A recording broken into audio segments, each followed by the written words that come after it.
মুসা নবী বলেন, আল্লাহ রব্বি আরিনি, আমাকে দেখা দেন। আল্লাহ বলে, ইন্নাকা লা তারানি, মুসা রে আমাকে তুমি দেখতে পারবা না। মুসা নবী বলে, আল্লাহ আমাকে দেখা দিতে হবে। আল্লাহ বলে, না পারবা না। মুসা নবী আল্লাহর নাফরমান না।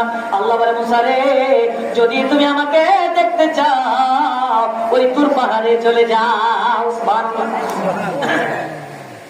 আমি আল্লাহ তোমাকে দেখা দিব রে।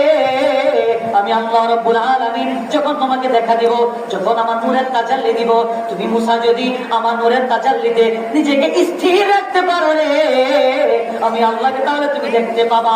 আর আমি আল্লাহ নূরের তাজাল্লিতে তুমি মুসা যদি বেহুশ হয়ে যাও তাহলে আমি আল্লাহকে তুমি দেখবা না। মুসা বলে, আল্লাহ আমি দেখবো, তারপর পাবো না। ভাইরা আমার, বন্ধুরা আমার, মুসা নবী তুর পাহাড়ে চলে গেলেন। কোথায়? তুর পাহাড়ে চলে গেলেন। আল্লাহ রাব্বুল আলামিন যখন ওনার নূরের তাজাল্লি দিল রে, মুসা নবী বেহুশ হয়ে তুর পাহাড়ে পড়ে গেল। আর তামাম তুর পাহাড়টা আল্লাহ নূরের তাজাল্লিতে আমরা হয়ে গেল। সুবহানাল্লাহ।